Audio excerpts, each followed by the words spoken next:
صليت على إبراهيم وعلى آل إبراهيم وبارك على محمد وعلى آل محمد كما باركت على إبراهيم وعلى آل إبراهيم إنك حميد مجيد.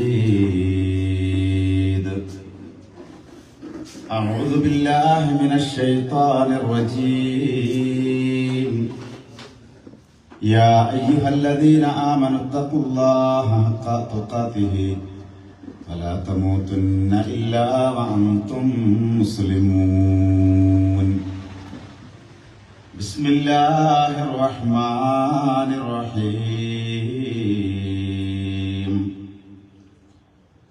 ياسين والقرآن الحكيم إنك لمن المرسلين على صراط مستقيم تنزيل العزيز الرحيم.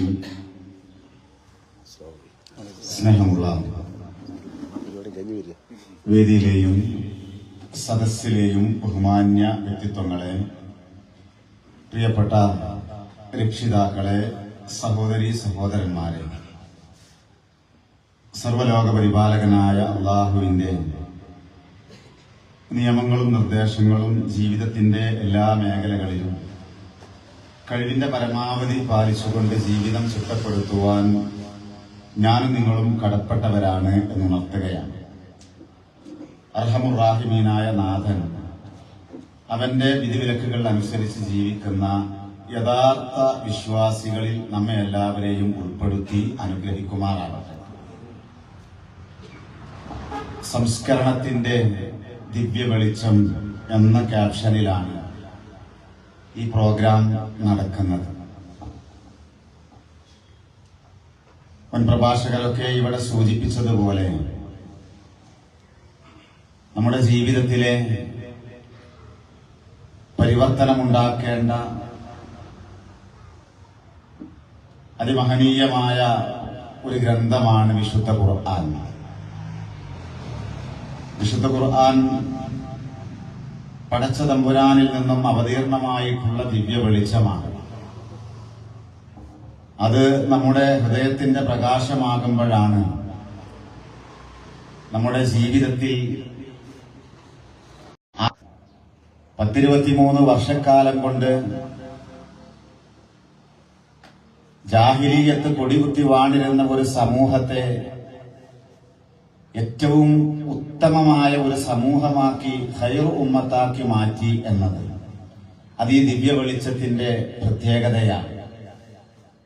ഹുവല്ലദീ ബഅസ ഫിൽ ഉമ്മയ്യീന റസൂലൻ മിൻഹും യത്ലൂ അലൈഹിം ആയാതിഹി വയുസക്കീഹിം വയുഅല്ലിമുഹുൽ കിതാബ വൽ ഹിക്മ. അധാർമികതയിൽ മുഴുകിയിരുന്ന, അന്ധകാരത്തിൽ മുഴുകിയിരുന്ന ഒരു സമൂഹത്തെ പ്രവാചകൻ പരിവർത്തിപ്പിച്ചെടുത്തത് ഈ ദിവ്യ സന്ദേശത്തിലൂടെയാണ്. വയുഅല്ലിമുഹുൽ കിതാബ വൽ ഹിക്മ, അവർക്ക് കിതാബും ഹിക്മത്തും പഠിപ്പിച്ചു കൊടുത്തുകൊണ്ടാണ്.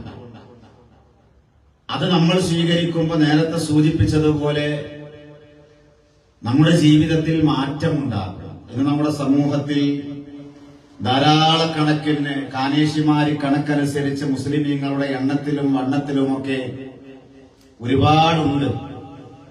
പക്ഷേ കാതൽ കുറയുന്നു, കൂതൽ കൂടുന്നു എന്നതാണ് യാഥാർത്ഥ്യം. എന്തുകൊണ്ടാണ് മുസ്ലിമായത് എന്ന് ചോദിച്ചാൽ ഉമ്മയും ബാപ്പയും മുസ്ലിമാണ്.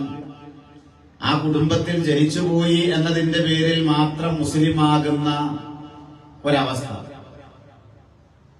എന്നാൽ പ്രവാചകൻ ഈ ദിവ്യ സന്ദേശം അത് ആദ്യമായി പ്രചരിപ്പിക്കുന്ന സമയത്ത് വാപ്പയമ്മയും മുസ്ലിമായതുകൊണ്ടല്ല അവരാരും മുസ്ലിമായത്.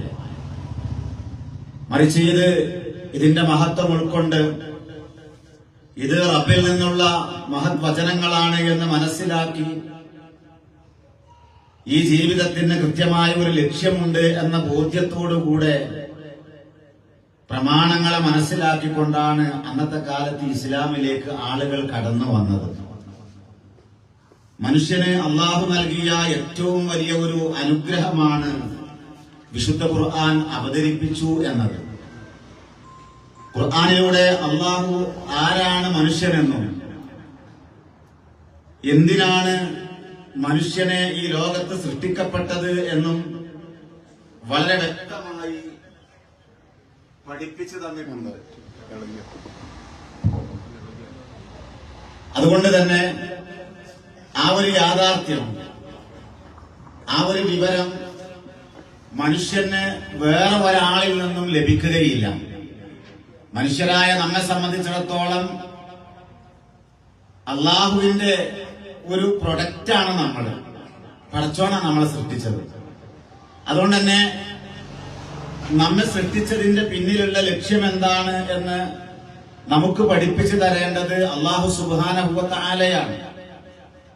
ആ വിവരം മനുഷ്യർക്ക് വേറെ ഒരാളിൽ നിന്നും ലഭിക്കുകയില്ല. വിശുദ്ധ ഖുർആൻ സൂറത്ത് ഹുജറാത്തിലെ 13-ാമത്തെ വചനത്തിലൂടെ അള്ളാഹു തആല മനുഷ്യരോട് പറയുന്നുണ്ട്, യാ അയ്യുഹന്നാസ്, ഓ ജനങ്ങളെ.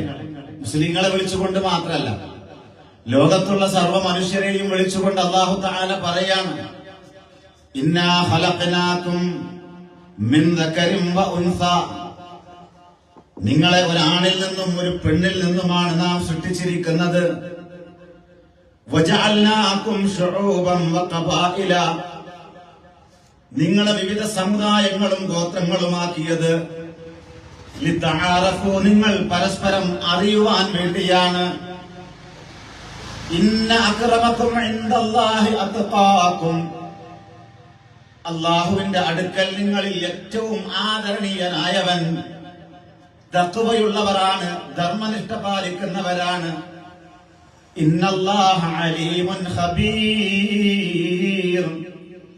തീർച്ചയായും അല്ലാഹു സർവജ്ഞനും സൂക്ഷ്മജ്ഞനുമാകുന്നു. ഇവിടെ നോക്കൂ, അല്ലാഹു തആല നമ്മളെ വിവിധ ഗോത്രങ്ങളും സമുദായങ്ങളും പല സ്ഥാനമാനങ്ങളും ഒക്കെ നൽകിയത് നമ്മുടെ മഹത്വം കൊണ്ടൊന്നുമല്ല. നമ്മളെ തിരിച്ചറിയാൻ വേണ്ടിയിട്ടാ പല തറവാട്ടുകാരാക്കിയത്, പല ദേശക്കാരാക്കിയത്, പല ഭാഷക്കാരാക്കിയത്.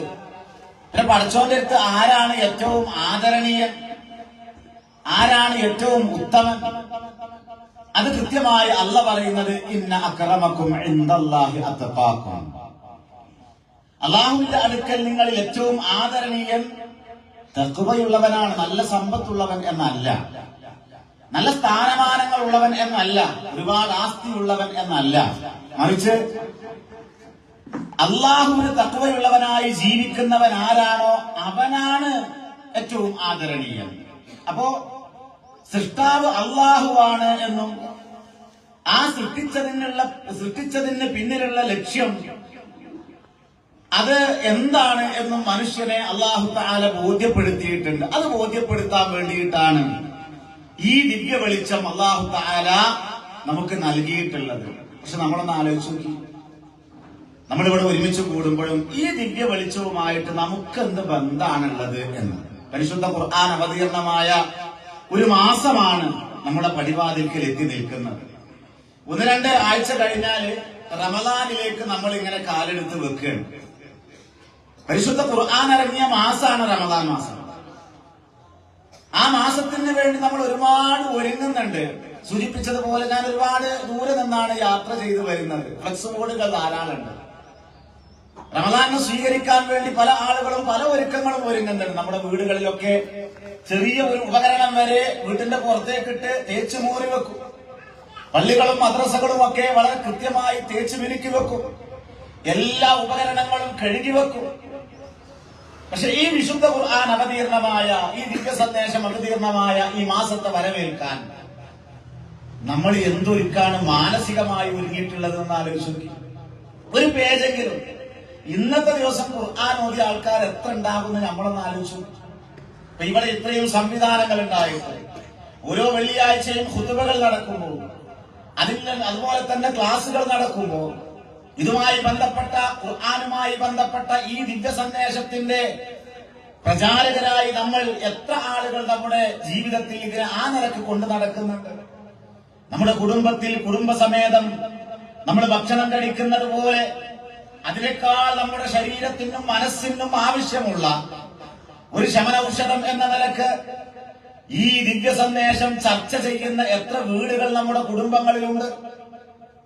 ഖുർആൻ ഹദീസ് ലേണിംഗ് ക്ലാസുകൾ, CRE ക്ലാസുകൾ, അതുപോലെ തന്നെ ഖുതുബകൾ, വെള്ളിയാഴ്ചയിലെ ജുമുഅ, ഇതൊക്കെ കുടുംബസമേതം പങ്കെടുക്കുന്ന എത്ര കുടുംബങ്ങൾ നമ്മളിൽ ഉണ്ട് എന്ന് ആലോചിച്ചു. ബാപ്പ നല്ല ദീനീ പ്രവർത്തകൻ, ഖുർആനുമായി ബന്ധപ്പെട്ട ആള്, ഉമ്മ വൈക്കൊന്നുമില്ല, മക്കളാ വൈക്കൊന്നുമില്ല. നമ്മളോട് ചോദിക്കൂലേ പഠിച്ചോന്? നമ്മളെ മക്കളെ കുറിച്ച് ചോദ്യല്ലേ? കുല്ലുക്കും റാഇൻ വകുല്ലുക്കും മസ്ഊലുൻ അൻ റഅയതിഹി. ഓരോരുത്തരും ഉത്തരവാദിത്തം ഏൽപ്പിക്കപ്പെട്ടവരാണ്. ആ ഉത്തരവാദിത്തത്തെ കുറിച്ച് കൃത്യമായി അല്ലാഹു തആല ചോദിക്കുമെന്നാണ്. സഹോദരങ്ങളെ, ഒരുപാട് കാര്യങ്ങൾ വിശദീകരിക്കേണ്ടതില്ല. ഉത്ബുദ്ധരാണ് എന്റെ മുന്നിലുള്ള ആളുകളെന്ന് എനിക്കറിയാം. പക്ഷെ ഒരു ഓർമ്മപ്പെടുത്തൽ എന്ന നിലക്കാണ് ഞാൻ സംസാരിക്കുന്നത്. നമ്മളൊക്കെ ഓർമ്മ വെച്ച നാള് മുതൽ ഈ ഖുർആനെ കുറിച്ചും അതുപോലെ തന്നെ ദീനിനെ കുറിച്ചും ഒക്കെ കേൾക്കുകയും ഇത് പ്രചരിപ്പിക്കുകയും ചെയ്യുന്നവരാണ്. പക്ഷെ നമ്മുടെ മനസ്സിന്റെ അകത്തളങ്ങളിലേക്ക് എത്രത്തോളം ഇത് ഇറങ്ങിയിട്ടുണ്ട് എന്ന് ഒരാത്മപരിശോധന നടത്താൻ പറ്റുന്ന ഒരു സന്ദർഭം കൂടെയാണ് ഇത്. അല്ലാഹു തആല കൃത്യമായി നമ്മളെ പഠിപ്പിക്കുന്നു. എന്തിനാണ് മനുഷ്യരെ ഈ ഭൂമിയിൽ അല്ലാഹു പടച്ചത്? നമ്മൾ എന്തിനാ പഠിച്ചത് നമ്മൾ ആലോചിച്ച് നോക്കിയിട്ടുണ്ടോ? അപ്പൊ സ്കൂളിലൊക്കെ നമ്മൾ കുട്ടികളോട് ചോദിക്കുമ്പോൾ അവർക്കൊക്കെ ജീവിതത്തിൽ ഓരോ അംബീഷൻ ഉണ്ട്, കാഴ്ചപ്പാടുകളുണ്ട്. എന്തിനാ പഠിക്കണത്, എന്തിനാ പഠിപ്പിക്കണത് എന്നൊക്കെ ചോദിക്കുമ്പോൾ ജീവിതത്തിൽ ഓരോ കാഴ്ചപ്പാടുകൾ ഉണ്ടാവാം, ലക്ഷ്യങ്ങളുണ്ട്. ആ ലക്ഷ്യമായിട്ടൊക്കെ എല്ലാവരും പറയാറുള്ള പല കാര്യങ്ങളുണ്ട്. പല ആളുകൾക്കും പല ജോലികൾ നേടാൻ ജീവിതത്തിൽ. ഇപ്പോൾ ഇങ്ങോട്ട് കയറി വരുന്ന സമയത്ത് പോലും നാൽക്കവലകളിൽ റോഡിന്റെ ഇരു സൈഡുകളിലായിട്ട് വാഹനത്തിന് കൈ കാണിച്ചുകൊണ്ട് പൊരി വെയിലത്ത് പോലും എത്രയോ സഹോദരങ്ങൾ തന്റെ കുടുംബം പോറ്റാൻ വേണ്ടി ഓരോ വാഹനത്തിനും കൈ കാണിച്ച് അവരിങ്ങനെ ഭക്ഷണപ്പൊതികൾ നീട്ടുന്നുണ്ട്, പച്ചക്കറി കിറ്റുകൾ നീട്ടുന്നുണ്ട്. അതുപോലെ തന്നെ ഏതെടുത്താലും 100 രൂപ എന്ന് പറഞ്ഞ് അങ്ങനെ ഓരോ വാഹനത്തിനും കൈ കാണിച്ച് ഒരു 70 ദിവസമായിട്ട് പോലും വെയിലും മഞ്ഞും ചൂടും തണുപ്പുമൊന്നും വകവെക്കാതെ ആ സഹോദരങ്ങൾ വഴിയോരങ്ങളിൽ കാത്തു നിൽക്കുന്നത് അവർക്ക് വിശ്രമിക്കാൻ താല്പര്യമില്ലാത്തതുകൊണ്ടൊന്നുമല്ല. അവരുടെ പിന്നിൽ ഒരു ലക്ഷ്യമുണ്ട്. എന്താ? കുടുംബത്തെ പോറ്റണം എന്നാണ്. അതിനു വേണ്ടിയിട്ടാണ് അവർ. എന്നാൽ ജീവിതത്തിന്റെ യഥാർത്ഥത്തിലുള്ള ലക്ഷ്യം എന്താണ്? ആ ലക്ഷ്യം നേടാൻ നമ്മൾ എന്താ ചെയ്തത്? യഥാർത്ഥത്തിൽ ഏതൊരു കാര്യത്തിന്റെയും ലക്ഷ്യം എന്ന് പറയുന്നത്, ഞാൻ ഇവിടെ നിന്ന് ഒരു പുഴ നീന്തിക്കടക്കുകയാണെങ്കിൽ അതിനൊരുപാട് റിസ്ക് ഉണ്ട്. ആ ബുദ്ധിമുട്ടുകൾ സഹിച്ച് കൈകാലുകൾ ഇട്ട് അടിക്കണം, തുഴയണം. ക്ഷീണം വന്നാൽ, പ്രയാസം വന്നാൽ അത് സഹിക്കണം. തളരാതെ തകരാതെ അപ്പുറം കടക്കണം. എനിക്ക് അപ്പുറത്ത് എത്താന്നുള്ളതാ ലക്ഷ്യം. ലക്ഷ്യം എന്ന് പറഞ്ഞാൽ സാധാരണ ഏതൊരു കാര്യത്തിന്റെയും ഒരു വിഷയം അതിനപ്പുറത്തുള്ളതാണ് ലക്ഷ്യമായി കാണേണ്ടത്. ഈ ജീവിതത്തിന്റെ ലക്ഷ്യം ഈ ദുനിയാവിലെ ജോലി നേടലല്ല, ഇവിടുത്തെ നമ്മുടെ ലാഭനഷ്ട കണക്കുകളല്ല, ഇവിടുത്തെ നമ്മുടെ എന്തെങ്കിലും മറ്റെന്തെങ്കിലും ഭൗതികമായ കൗതുകങ്ങളല്ല. മറിച്ച് ജീവിതത്തിന്റെ യഥാർത്ഥ ലക്ഷ്യം എന്ന് പറയുന്നത് ഇതിനപ്പുറം ലോകമുണ്ട്. അതാണ് ലക്ഷ്യം. അവിടേക്ക് പലപ്പോഴും നമ്മുടെ ചിന്തകൾ എത്താറില്ല എന്നതാണ് ഇന്നത്തെ പുതിയ കാലത്ത് പുതിയ നമ്മുടെ സമീപന രീതികളും ആ രൂപത്തിലുള്ള ഒരുപാട് അതിരുവിട്ട സ്വതന്ത്ര ചിന്തകളും ലിബറൽ സംസ്കാരങ്ങളൊക്കെ നമ്മുടെ നാടുകളിൽ ഇങ്ങനെ പ്രചരിക്കുമ്പോ നമ്മൾ മനസ്സിലാക്കേണ്ടത് വെറും ഭൗതികതയിൽ മാത്രം ഒതുങ്ങി നിൽക്കുക. ഇതിനപ്പുറം എന്താ? ആർക്കൊന്നും പറയാനില്ല. അതൊക്കെ 6-ാം നൂറ്റാണ്ടിൽ നിന്ന് വണ്ടി കിട്ടാത്ത കുറെ ആൾക്കാരെ ചിന്തയാണ്. ഇതിനപ്പുറത്തൊരു ലോകമുണ്ട്, നരകമുണ്ട്, സ്വർഗമുണ്ട്, ജീവിതത്തിന് വേറൊരു ലക്ഷ്യമുണ്ട്, അവിടെ ഒരുപാട് ലഭിക്കാനുണ്ട്, അനുഭവിക്കാനുണ്ട് എന്നതൊക്കെ എന്ന് ചിന്തിക്കുന്ന, തന്നിലേക്ക് ചുരുങ്ങിക്കൂടുന്ന ഒരുപാട് ആളുകളെ നമുക്ക് കാണാൻ സാധിക്കും. അവരോടാണ് അല്ലാഹു പറയുന്നത്. കൃത്യമായിട്ട് അല്ലാഹു തആല നമ്മുടെ ജീവിതത്തിന്റെ ലക്ഷ്യത്തെ കുറിച്ച് പഠിപ്പിച്ചിരാണ്. അല്ലദീ ഖലഖൽ മൗത വൽ ഹയാത ലിയബ്ലുവകും അയ്യുകും അഹ്സനു അമലാ. നിങ്ങളിൽ ആരാണ് കൂടുതൽ നല്ല പ്രവർത്തനങ്ങൾ ചെയ്യുന്നത് എന്ന് പരീക്ഷിക്കുവാൻ വേണ്ടിയാണ് മരണവും ജീവിതവും അല്ലാഹു തആല സൃഷ്ടിച്ചിട്ടുള്ളത്. അപ്പോൾ സഹോദരങ്ങളെ, ഈ ഭൂമിയിൽ മനുഷ്യനെ അവന്റെ സൽക്കർമ്മങ്ങൾ പ്രവർത്തിക്കണം, അതിനുവേണ്ടിയാണ് നാം സൃഷ്ടിക്കപ്പെട്ടിരിക്കുന്നത്. പരലോക ജീവിതം ധന്യമാക്കാനുള്ള പണിപ്പുരയാണ് ഈ ഇഹലോക ജീവിതം എന്ന് പറയുന്നത്. അങ്ങനെ സൽക്കർമ്മങ്ങൾ പ്രവർത്തിച്ചത് കൊണ്ട് എന്താണ് നമുക്ക് ഗുണമുള്ളത്? എല്ലാവരും മരണപ്പെട്ടതിന് ശേഷം പുനർജീവിപ്പിക്കപ്പെടുന്ന ഒരു ദിവസം. ആ ദിവസമാണ് അതിന്റെ കൃത്യമായ പ്രതിഫലം നമുക്ക് നൽകപ്പെടുന്നത്. അല്ലാഹു തആല പഠിപ്പിച്ചില്ല, നമുക്ക് സുപരിചിതമാണ്. ആ പഠിക്കുന്ന ആൾക്കാരാണ് അതിന്റെ പ്രചാരകരും, അതുപോലെ തന്നെ അതുമായി ബന്ധപ്പെട്ട ആൾക്കാരാണ് എന്റെ മുന്നിലിരിക്കുന്ന ആൾക്കാർ. നമുക്കറിയാം, വിശുദ്ധ ഖുർആൻ സൂറത്ത് ആല ഇംറാനിലെ 185-ാമത്തെ വചനത്തിൽ കൃത്യമായി പഠിപ്പിക്കുന്നുണ്ട്, കുല്ലു നഫ്സിൻ ദാഇഖത്തുൽ മൗത്ത്, എല്ലാവർക്കും ഉണ്ട് മരണം, എല്ലാവരും വരും, ഉറപ്പാണ്. ഞാനിതിങ്ങനെ പറയുമ്പോ കഴിഞ്ഞ ദിവസം വെള്ളിയാഴ്ച കണ്ണൂരാണ് ക്ലാസ് ഉണ്ടായിരുന്നത്. ഖുതുബ കഴിഞ്ഞ് കണ്ണൂര് ഒരു ക്ലാസ് കഴിഞ്ഞു. ഖുതുബക്ക് ചെല്ലുന്ന സമയത്ത് അവിടെ ഞെട്ടിപ്പിക്കുന്ന ഒരു വാർത്ത, 44 വയസ്സുള്ള ഒരു ചെറുപ്പക്കാരൻ UAE-യിൽ വെച്ച് മരണപ്പെട്ടു. പള്ളിയിൽ സജീവമായിട്ടുണ്ടാകുന്ന ഒരു സഹോദരൻ, അദ്ദേഹം മരണപ്പെട്ടു. ഞെട്ടലോട് കൂടെയാണ് ആ വാർത്ത കേൾക്കുന്നത്. മാർക്കറ്റിലേക്ക് സാധനം വാങ്ങാൻ വേണ്ടി പോയ സഹോദരൻ അത് വാങ്ങി തിരിച്ചു പോരുമ്പോ, ഞാൻ തിരിച്ചു പോരുന്നത് എന്റെ മരണത്തിലേക്കാണ്, ആ സമയം എനിക്ക് ആയിട്ടുണ്ടെന്ന് അദ്ദേഹം അറിയുന്നില്ല. മലക്കുൽ മൗത്ത് എത്തുമ്പോഴാണ് ആ സമയം ആയി എന്നറിയുന്നത്. അവിടെ ഒരു മിനിറ്റ് പോലും നമ്മളെ പിന്തിപ്പിക്കൂല. ഞാൻ പറയുന്നത്, ആ വാർത്ത കേട്ട് അതിലെ ഞെട്ടല് മാറുന്നതിന്റെ മുമ്പേ ഒരു സഹോദരൻ അസർ നമസ്കാരത്തിന് വേണ്ടി, അസർ നമസ്കാരത്തിന് എലാങ്കോടാണ് ക്ലാസ്, അവിടെ എത്തിയപ്പോ മറ്റൊരു വാർത്ത, മരണ വാർത്തയാണ് കേൾക്കുന്നത്. രാവിലെ വേറെ ഒരു മരണ വാർത്ത കേട്ട് ആ മരണം സംഭവിച്ച ആളെ മയ്യത്ത് മെഹ്റാബിൽ ഇങ്ങനെ കൊണ്ടുവന്ന് നിന്ന് പല ആളുകളും ഇങ്ങനെ പ്രാർത്ഥിക്കും, ഉത്ബോധിപ്പിക്കാണ് ഒരു സഹോദരൻ. അദ്ദേഹം ഇങ്ങനെ ആളുകളോട് പറയാണ്, ഇതാ മരിച്ചു കിടക്കുന്ന നമ്മുടെ സഹോദരൻ. ഈ സഹോദരന് വാക്കാലോ പ്രവർത്തിയാലോ ഒക്കെ ഇദ്ദേഹത്തിൽ നിന്ന് വല്ലതും ഉണ്ടായിട്ടുണ്ടെങ്കിൽ ഇതേ അവസ്ഥ ഓർത്ത് നിങ്ങൾ പൊരുത്തപ്പെട്ടു കൊടുക്കണം എന്നൊക്കെ പറഞ്ഞ് മരണത്തെ കുറിച്ചൊക്കെ ബോധിപ്പിച്ച ആ പറഞ്ഞ ആള് അസറായപ്പോഴേക്ക് മരിച്ചു. ആ വാർത്ത കേട്ടിട്ടാണ് അങ്ങോട്ട് ചെല്ലുന്നത്. ഞാൻ സൂചിപ്പിക്കുന്നത്, മനുഷ്യന്റെ അവസ്ഥ ഇത്രേ ഉള്ളൂ. എല്ലാവർക്കും നമ്മുടെയൊക്കെ മൊബൈൽ ഫോണില് കലണ്ടർ എന്ന ഒരു ഓപ്ഷൻ ഉണ്ട്. അതില് ഒരു ഡേറ്റ്, നമ്മൾ മരിക്കാനുള്ള ഡേറ്റാണ്, നമുക്ക് അറിയില്ലാന്നേ ഉള്ളൂ. ഞെട്ടിപ്പിക്കുന്ന ഒരുപാട് വാർത്തകൾ. ഞാൻ സൂചിപ്പിച്ചതുപോലെ, ഞാൻ എന്റെ സ്കൂളിലെ നിങ്ങളൊക്കെ കേട്ട വാർത്തയായിരിക്കാം, 7 ആള് സഞ്ചരിച്ചിരുന്ന ഒരു കുടുംബം മദീനക്കടുത്ത് വെച്ച് അബ്ദുൽ ജലീൽ എന്ന് പറയുന്ന ഒരു കുടുംബം അവിടെ കഴിഞ്ഞ ഏതാനും ആഴ്ചകൾക്ക് മുമ്പ് മരണപ്പെടുണ്ടായി. ആ കുട്ടികൾ എന്റെ സ്കൂളിലാണ് പഠിക്കുന്നത്. അവർ കഴിഞ്ഞ തവണ വരുമ്പോഴും അങ്ങനെയാണ് അവിടെ ഉണ്ടായിരുന്നു. ഞാൻ പറയുന്നത്, അദ്ദേഹം ആ യാത്ര ചെയ്യുമ്പോഴും തന്റെ കുടുംബസമേതം അവിടെ കഴിയുമ്പോഴും, ഞാനിങ്ങനെ യാത്ര ചെയ്ത് പോകുമ്പോഴും തനിക്ക് മരിക്കാനുള്ള സമയമായിട്ടുണ്ടെന്ന് അറിയില്ല. അപ്പൊ ഞാൻ എന്റെ കൈകൊണ്ടാണ് എന്റെ ഡ്രസ്സിന്റെ ബട്ടണുകളൊക്കെ ഇട്ടത്. ഇത് ഈ ചുരം ഇറങ്ങി ഞാൻ എന്റെ വീട്ടിലേക്ക് എത്തുന്ന എനിക്കൊരു ഉറപ്പില്ല. നമ്മളൊക്കെ ആലോചിക്കേണ്ട ഒരു വിഷയമാണ്. ഞാൻ ഇഷ്ടപ്പെട്ട ഡ്രസ്സ് ഒരു പക്ഷേ എന്റെ അലമാരയിൽ ഭദ്രമായി വെക്കുന്നുണ്ടാവാം. ഇന്ന ദിവസം ഇന്നതിടണം സ്ഥിരിയിട്ട് വളരെ കൃത്യമായി വെക്കുമ്പോഴും ഇതൊക്കെ അഴിച്ചു മാറ്റി മറ്റാരോ വാങ്ങിച്ചു കൊണ്ടുവന്ന 3 കഷ്ണം തുണിയിൽ നമ്മളെ പൊതിഞ്ഞിട്ട് നമ്മളെ കൊണ്ടുപോയി വെക്കും.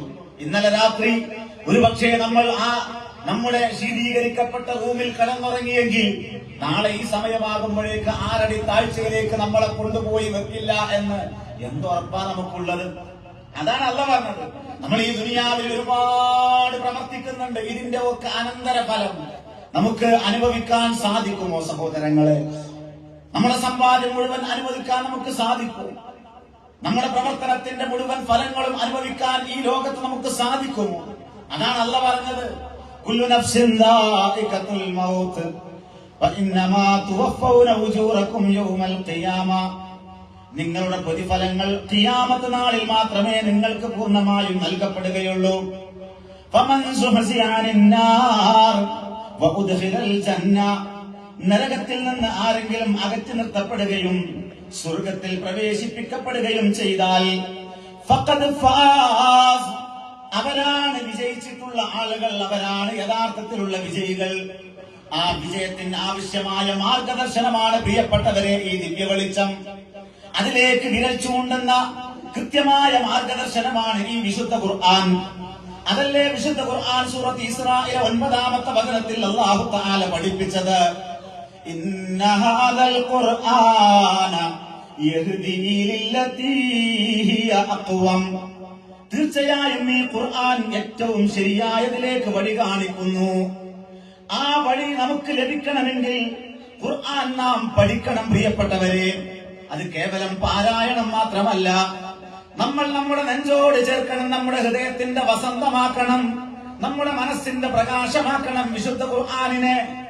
അതുകൊണ്ട് ആ ഖുർആൻ നമ്മളിൽ എത്രത്തോളം ജീവിച്ചിരിക്കുന്നുണ്ട് എന്ന് ഞാനും നിങ്ങളും പരിശോധിക്കണം. അതിനെക്കുറിച്ച് നമ്മൾ ചിന്തിക്കണം. അതിന് പറ്റുന്ന രൂപത്തിൽ വളരെ ലളിതമായിട്ടാണ് ഖുർആൻ അവതരിക്കപ്പെട്ടിട്ടുള്ളത് എന്ന് അല്ലാഹു തആല നമ്മളെ പഠിപ്പിക്കുന്നു. പല രൂപത്തിലുള്ള പഠനങ്ങളും നമ്മൾ പഠിക്കാറുണ്ട്. നിങ്ങളൊന്ന് ആലോചിച്ചു നോക്കൂ, ഇവിടുത്തെ മുതിർന്ന ആളുകൾ അവരുടെ ചെറുപ്പകാലം നമ്മുടെ കൈകളിലുള്ള മൊബൈൽ ഫോണിനെ കുറിച്ചൊരു ചിന്തയുണ്ടായിരുന്നില്ല.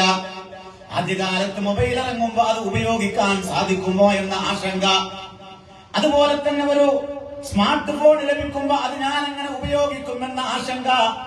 പക്ഷേ ആ ആശങ്കയിൽ നമ്മൾ ഒതുങ്ങി നിന്നില്ല.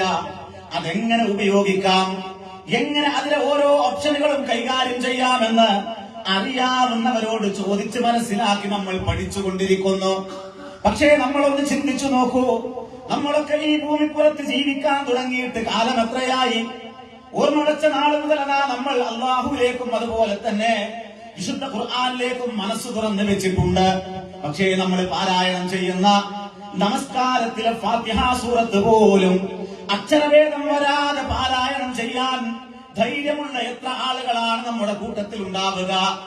നമ്മൾ പാരായണം ചെയ്യുന്ന വിശുദ്ധ ഖുർആനിന്റെ വചനങ്ങൾ, ആ നമസ്കാരത്തിൽ നമ്മൾ പാരായണം ചെയ്യുന്ന ദിക്റുകൾ, ദുആകൾ എത്രയോ കാലമായി നമ്മൾ ആവർത്തിച്ചു കൊണ്ടിരിക്കുന്നു. എന്നിട്ടും എന്താണ് ഞാൻ അതിൽ പറയുന്നത് എന്നൊന്ന് ചിന്തിക്കാനോ ആ രൂപത്തിൽ അതിനെക്കുറിച്ചൊന്ന് ആലോചിക്കാനോ, നമ്മൾ പാരായണം ചെയ്യുന്ന സൂറത്തുകളെ കുറിച്ചൊന്ന് ഉറ്റാലോചിക്കാനോ പലപ്പോഴും തയ്യാറാകാത്ത ഒരു മാനസികാവസ്ഥ. സഹോദരങ്ങളെ, അതുകൊണ്ടാണ് അല്ലാഹു തആല പറഞ്ഞത്, നിങ്ങൾ ഈ ദിവ്യ വെളിച്ചത്തിലേക്ക് നിങ്ങളുടെ മനസ്സുകൾ തുറന്നു വെക്കണം. അങ്ങനെ ആ മനസ്സുകൾ തുറന്നു വെച്ചാൽ അവർക്ക് ഹിദായത്തിന്റെ വാതായനങ്ങൾ തുറന്നു കൊടുക്കും. അവർക്ക് ഹിദായത്തിന്റെ വെളിച്ചം കിട്ടും. അവരുടെ ജീവിതത്തിൽ വല്ലാത്ത സമാധാനമുണ്ടാകും. അതല്ലേ അല്ലാഹു തആല പറഞ്ഞത്. ഇതൊരു സങ്കീർണമായ ഒരു അവസ്ഥയല്ല ഖുർആൻ എന്ന് പറയുന്നത്. എനിക്കൊക്കെ ഇനി പഠിച്ചാൽ കഴിയുമോ? എനിക്ക് പഠിച്ചാൽ അത് മനസ്സിലാകുമോ? ഈ വയസ്സുകാലത്ത് എനിക്ക് എങ്ങനെ മനസ്സിലാവാകാനാണ് എന്നല്ല. അള്ളാന്റെ പ്രവാചകന്റെ മുമ്പിൽ പ്രായഭേദമന്യേ ആളുകൾ വന്നിരുന്നുകൊണ്ട് പ്രവാചകന്റെ കാൽമുട്ടിനോട് ചേർന്നിരുന്നുകൊണ്ട് പ്രവാചകനിൽ നിന്ന് ഖുർആനിന്റെ ആയത്തുകൾ, ഈ ദിവ്യ സന്ദേശങ്ങൾ മുത്തും പവിഴവും പെറുക്കിയെടുക്കുന്നത് പോലെ സ്വഹാബത്ത് പെറുക്കിയെടുത്തുകൊണ്ടാണ് ജീവിതത്തിൽ പരിവർത്തനമുണ്ടായത്. നമ്മളെങ്ങനെ? നമ്മൾ മുസ്ലിമാണ്, ആ മുസ്ലിമാണ്, ഞാനും മുജാഹിദ് മദ്രസയിൽ പഠിച്ചതാണ്, അല്ലെങ്കിലോ നമ്മളെ തറവാട്ട് എന്റെ മഹലിൽപ്പെട്ടതാണ്, ഇങ്ങനെ പറഞ്ഞ് നടക്കുക എന്നതിനപ്പുറം ഇത് ഉൾക്കൊണ്ട് നമ്മളിൽ എത്ര ആളുകൾ സഹോദരങ്ങളെ ഇത് സ്വീകരിച്ചിട്ടുണ്ട് ആലോചിച്ചു. അപ്പൊ നമ്മുടെയൊക്കെ നാടുകളിൽ ഇപ്പൊ ബത്തേരി എന്ന പ്രദേശം, നമ്മുടെ ഈ പള്ളി നമ്മൾ ഇങ്ങനെ പരിശോധിച്ച് നോക്കിയാൽ പള്ളിയിൽ എത്ര ആൾക്കാർക്ക് ജുമുഅക്ക് കൂടാൻ പറ്റും? ഒരു 500 ആൾക്കാർക്ക് വേണമെങ്കിൽ നമുക്ക് അതിന്റെ എല്ലാ സൗകര്യങ്ങളും ഉപയോഗിച്ചാൽ നമുക്ക് അതിൽ ജുമുഅക്ക് കൂടാം. നമ്മുടെ ചുറ്റുപാടുള്ള സ്കൂളുകൾ, ക്യാമ്പസുകൾ നമ്മളൊന്ന് പരിശോധിച്ചു നോക്കും. ഒരു 12,000 കുട്ടികൾ പഠിക്കുന്ന സ്കൂളുകളില്ലേ നമ്മുടെ ചുറ്റുപാടുകളിൽ, ക്യാമ്പസുകളിൽ? അവിടൊക്കെ കുട്ടികളിൽ നമ്മുടെ കുടുംബങ്ങളിൽ നിന്ന് വരുന്ന കുട്ടികളില്ല. അവിടെ നമ്മുടെ കുടുംബങ്ങളിൽ നിന്ന് വരുന്ന, നമ്മുടെ വീടുകളിൽ നിന്ന് വരുന്ന നമ്മുടെ മക്കളായിട്ടുള്ള ആൾക്കാരൊക്കെ അവിടെ പഠിക്കുന്നുണ്ടല്ലോ. വെള്ളിയാഴ്ച ജുമുഅക്ക് 2000 കുട്ടികൾ പഠിക്കുന്ന, 4000 കുട്ടികൾ പഠിക്കുന്ന, അല്ലെങ്കിൽ 1000 കുട്ടികൾ പഠിക്കുന്ന സ്കൂളുകളിൽ പള്ളിയിൽ പോകേണ്ട എത്ര കുട്ടികളുണ്ടാകും? അവരെത്ര ആൾക്കാർ പള്ളിയിൽ എത്തുന്നുണ്ട്? നമ്മൾ ചിന്തിക്കേണ്ടതല്ലേ? അത്രയും കുട്ടികൾക്ക് അവിടെ ഇൻഫ്രാസ്ട്രക്ചർ ഉണ്ടായിട്ട്, നമുക്ക് ഇത്തരം സംവിധാനങ്ങൾ ഉണ്ടായിട്ട് അതിൽ പോലും അവരെത്തുന്നില്ല. നമ്മളിങ്ങനെ വരികളിലൂടെ കണ്ണോടിച്ചു നോക്കിയാൽ ഒരു 10-15 വയസ്സിന്റെയും 35 വയസ്സിന്റെയും ഇടയ്ക്കുള്ള ആളുകൾ എവിടെ? നമ്മൾ ആലോചിക്കണ്ടല്ലേ സഹോദരങ്ങളെ? എന്തേ അവരില്ലാത്തത്? ഈ ദിവ്യ വെളിച്ചം അവരിലേക്ക് എത്താത്തത് എന്തുകൊണ്ട്? സഹാബത്തൊക്കെ റസൂലുള്ളാഹിന്റെ അടുക്കൽ പോയിട്ട് ഖുർആൻ പഠിക്കും. ഒരു കുടുംബത്തിൽ 2-3 ആൾക്കാരുണ്ടെങ്കിൽ വാപ്പ ഒരു ദിവസം പോയി പഠിക്കും. അന്ന് മകൻ പണിക്കും, പിറ്റേ ദിവസം മകന്റെ കൂടമാണ്. മകൻ വന്നിട്ട് റസൂലുള്ളാഹിന്റെ അടുക്കൽ വരുന്നു, വാപ്പ പണിക്ക് പോവുകയാണ്. എന്നിട്ട് വീട്ടിൽ വന്നിട്ട് ആ കേട്ടത് കുടുംബത്തിൽ ചർച്ച ചെയ്യാം. നമ്മുടെ തീന്മേശക്ക് മുമ്പിൽ ആ രൂപത്തിലൊരു ചർച്ച ഉണ്ടോ എന്ന് ആലോചിച്ച് നോക്കി. അമാനി മൗലവിന്റെ തഫ്സീർ എടുത്തിട്ട് ഒരായത്ത് നമ്മുടെ കുടുംബത്തില് വെറുത്തൊന്നെടുത്ത് വായിച്ചു നോക്കുക, അതിന്റെ അർത്ഥം ഒന്ന് പറയാം. ഏതെങ്കിലും ഒരു നേരത്തെ ഭക്ഷണം കഴിച്ചിട്ടോ അല്ലെങ്കിൽ രാവിലെ സുബഹിന് ശേഷം ഒരു ഖുർആൻ പരിഭാഷ എടുത്ത് വായിച്ചു നോക്കുക. ആ വീട്ടില് സമാധാനം ഉണ്ടാവില്ലേ സഹോദരങ്ങളെ? പലപ്പോഴും ഇത് ഇല്ലാത്തത് എന്തുകൊണ്ടാണ്? അത്രത്തോളം എളുപ്പമായ രൂപത്തിൽ ആർക്കും മനസ്സിലാവുന്ന രൂപത്തിലാണ് ഈ ഖുർആൻ അല്ലാഹു തആല അവതരിപ്പിച്ചിട്ടുള്ളത്. അല്ലാഹു പറയാം, വിശുദ്ധ ഖുർആൻ സൂറത്തുൽ ഖമറിലെ കൃത്യമായി പഠിപ്പിക്കുന്നുണ്ട്. അല്ലാഹു തആല പറയുന്നത് വലഖദ് യസ്സർനൽ ഖുർആന ലിദ്ദിക്രി ഫഹൽ മിൻ മുദ്ദക്കിർ. തീർച്ചയായും ആലോചിച്ച് മനസ്സിലാക്കുവാൻ വേണ്ടി ഖുർആൻ നാം എളുപ്പമാക്കിയിരിക്കുന്നു. എത്രയും സംവിധാനങ്ങൾ, USLS ക്ലാസുകൾ, CRE ക്ലാസുകൾ, നമ്മുടെ കുടുംബത്തിൽ എത്ര ആൾക്കാരെ പങ്കെടുക്കുന്ന ആലോചിച്ചു. എത്രയും ആളുകളുണ്ടായിട്ട് നമ്മൾ ട്യൂഷൻ കൊണ്ട് SSLC പരീക്ഷയൊക്കെ വരാൻ പോവാണ്, IT-യുടെ പരീക്ഷകൾ നടന്നുകൊണ്ടിരിക്കുകയാണ്. നമ്മൾ ഇങ്ങനെ ആലോചിച്ച് നോക്കിയാൽ നമ്മൾ അതിനൊക്കെ എത്ര പ്രാധാന്യം നൽകുന്നുണ്ട്.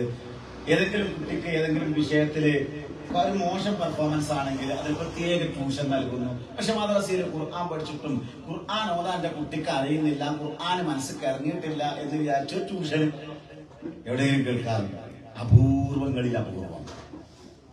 സഹോദരങ്ങളെ, ഇത് പഠിക്കുന്ന ആൾക്കാർക്കും പഠിപ്പിക്കുന്ന ആൾക്കാർക്കൊക്കെ അള്ളാന്റെ പ്രവാചകൻ പഠിപ്പിച്ചത് ഖൈറുക്കും മൻ തഅല്ലമൽ ഖുർആന വഅല്ലമ. നമ്മൾ അത് പഠിക്കണോനെ അത് പഠിപ്പിക്കണോനെയൊക്കെ നമ്മൾ എന്ത് വിലയെ കൽപ്പിക്കണം നമ്മൾ ആലോചിച്ച് നോക്കിയാൽ. ഖുർആൻ പഠിപ്പിക്കണോനെ ഖുർആൻ പഠിക്കണോനെ ഓനെന്താ ജോലി? അവിടെ മദ്രസയിൽ പഠിപ്പിക്കാത്ത. അപ്പൊ ഞങ്ങളെ വിലയ്ക്ക് കല്യാണാലോചനയായിട്ട് ഇങ്ങനെ വരിക. അങ്ങനെ വരുമ്പോ എന്താ ജോലി? പള്ളിയിലാണ്, അവിടെ മദ്രസയിൽ പഠിപ്പിക്കാൻ. ഓനിപ്പോ എന്താ നമ്മളെ ശമ്പളം കൊടുക്കല്? നമ്മളിങ്ങനെ ആലോചിക്കാം. ഓനിപ്പോലെ കുടുംബം പോറ്റാനേ തരിയോ? ഇവിടെ ചുരിദാറിന്റെ ഒരു കാല് വാങ്ങാൻ കിട്ടോ ഓന്റെ ശമ്പളം കൊണ്ട്? അതുകൊണ്ട് നമ്മൾ കൊടുക്കുന്ന വിലയാണ് അത്. അള്ളാന്റെ പ്രവാദം ഇപ്പോഴും നോക്കി നിങ്ങളെ ഹറമിലൊക്കെ ഇമാമുമാരെങ്ങനെ കൊണ്ടുവരിക. ആ കൊണ്ടുവരുന്നത് അത് ആ ഖുർആനിന്റെ പദവിയാണ്. ആ ഖുർആനിലൂടെയാണ് ആ പദവി നൽകുന്നത്. നേരത്തെ സൂചിപ്പിച്ചതുപോലെ നമുക്ക് തോന്നാണ് ഭൗതികമായ മറ്റെന്തോ നേടാണ്ട്. ഒന്നും നേടാല്ല പ്രിയപ്പെട്ടവരെ, നമ്മൾ ആരോ പറ്റിച്ചതാണ്.